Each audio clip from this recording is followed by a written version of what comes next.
क्योंकि last day जब उनसे बात हुई थी, रहना है तो औकात में रहना पड़ेगा, नहीं रहना है तो ये भी फैक्ट है, रहना है तो ढंग से रहिए। खेसारी लाल यादव मेरे मित्र नहीं है। खेसारी क्या है ना, तनी बोलेला ज्यादा। अच्छा हिला के करी हैया पवन सिंह के गाना बजा के। और मैं खेसारी को अपना कॉम्पिटिटर नहीं मानता। खेसारी लाल यादव हमारे छोटे भाई आपको भैया तो देख के ही ना बनाए हो।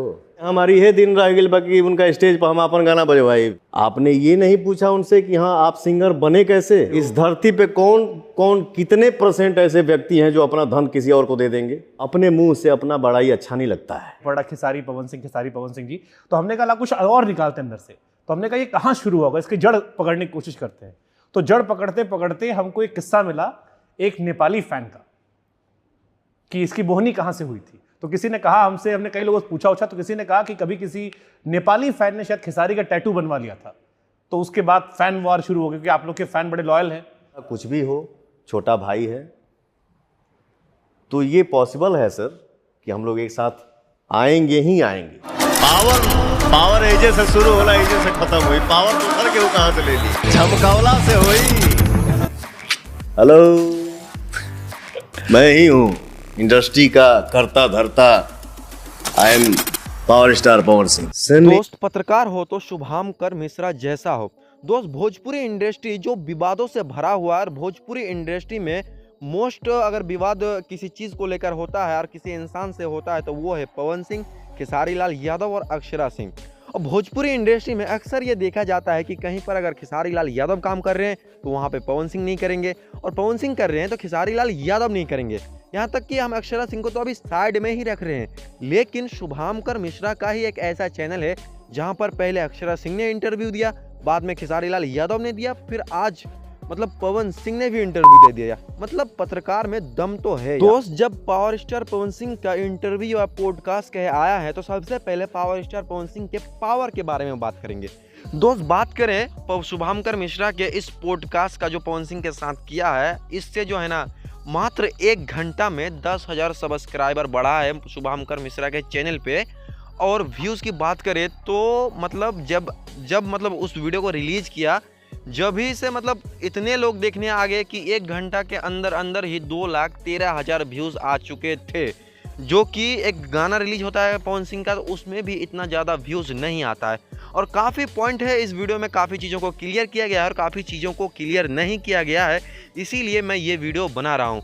दोस्त सबसे पहले बात करेंगे कि पवन सिंह और खेसारी लाल यादव का विवाद स्टार्ट कब से हुआ है, क्योंकि इस पॉइंट को इस वीडियो में क्लियर नहीं किया गया है। दोस्त अगर बात करें पवन सिंह और खेसारी लाल यादव के विवाद की, तो नेपाल वाली फैन सोमिया पोखरेल जिसका नाम है, क्योंकि भोजपुरी इंडस्ट्री में पवन सिंह और खेसारी लाल यादव का पूरा इतिहास मैंड में ऐड करके रखा हूँ, क्योंकि भोजपुरी इंडस्ट्री में हूँ, भोजपुरी इंडस्ट्री को मैं अच्छी तरीके से जानता हूँ, इसीलिए तो भोजपुरी पे वीडियो बना रहा हूँ। दोस्त सबसे पहला विवाद हुआ था पवन सिंह और खेसारी लाल यादव का, जब इसमें पवन सिंह ना ही दोषी थे ना खेसारी लाल यादव दोषी थे। झूठ मूठ के खेसारी के एक छोटी सी गलती के कारण से ये विवाद हुआ था। दोस्त दौर है उन दिनों का जब खेसारी लाल यादव पे हमला हुआ था, और सुनने में आया था कि राजपूत समाज के लोग किसी ने उस पर मतलब हमला किया था।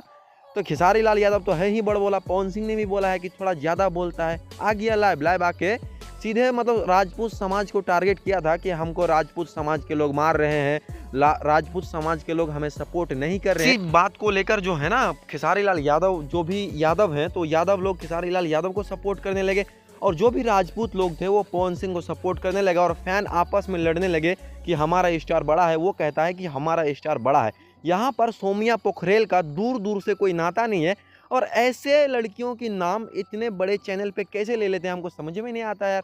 क्या है सोमिया पोखरेल, झूठ मूठ के 4 दिन का विवाद किया है, उसी में साला नेशनल मीडिया पता नहीं कौन कौन से मीडिया पे चल रहा है। पवन सिंह का इस पॉडकास्ट को देखने का सबसे बड़ा रीजन था कि इस पॉडकास्ट में अक्षरा सिंह के बारे में बोला गया, और दोस्त कोई भी पत्रकार अक्षरा सिंह के बारे में पवन सिंह से पूछने की हिम्मत नहीं करते हैं। वहां पर शुभांकर मिश्रा ने पवन सिंह के सामने अक्षरा सिंह का वीडियो दिखा दिया यार, और पवन सिंह मना करते रहे लेकिन फिर भी वीडियो दिखाया। इस चीज़ से उन दोनों में कोई विवाद नहीं है, और इस वीडियो को बनाने का उद्देश्य किसी को भी नीचा दिखाना या कोई भी विवाद करना नहीं है। दोस्त अगर बात करें अक्षरा सिंह की, तो दोस्त पवन सिंह का जहां तक हमने इंटरव्यू देखा और सुना कि जो वो अक्षरा सिंह का गाना था पवन सिंह के गाना बजा के, ये पवन सिंह का ही गाना था और सबसे पहला गाना पवन सिंह ने उसको ये गाना दिया था। और आज के डेट में अक्षरा सिंह क्या क्या बोलते फिर रही है कि भैया हमारे कैरियर खा गए। अरे भाई, पवन सिंह ने ही तो तुम्हारा कैरियर बनाया था, वो खा गए तो खाने दो यार, अब अपना देखो ना। लेकिन नहीं यार, इंसान में बुराई होती है, हम भी जानते हैं। पवन भैया में हो सकते हैं कुछ गलती हो गई हो, इसका मतलब ये तो नहीं कि पूरा मतलब बाजार में ढिंढोरा पीटते फिरे कि पवन सिंह ने हमारे साथ ये किया वो किया। पवन सिंह ने कुछ अच्छा भी तो किया है आपके साथ, वो भी बोलो कि हाँ हमारे साथ ये अच्छा किया है, ये बुरा किया है। किसी भी इंसान का सिर्फ पॉजिटिव या नेगेटिव पॉइंट को लेकर हम उस इंसान को जज नहीं कर सकते हैं, ये चीज़ आपको समझना होगा। और दोस्त, दुनिया में कोई ऐसा इंसान नहीं है जो मतलब खाली अच्छा हो, बुराई उसमें ना हो, ऐसा कोई इंसान पैदा ही नहीं लिया है। कोई साधु हो, संत हो, कहीं नहीं तो कहीं हर इंसान में बुराई है और हर इंसान में अच्छा ही है। तो बस दोस्तों, आज के लिए इतना ही, मिलते हैं किसी इंटरेस्टिंग वीडियो के साथ, तब तक के लिए जय हिंद। उम्मीद करता हूँ ये वीडियो आपको पसंद आई होगी। वीडियो देखने के लिए आपका बहुत बहुत धन्यवाद।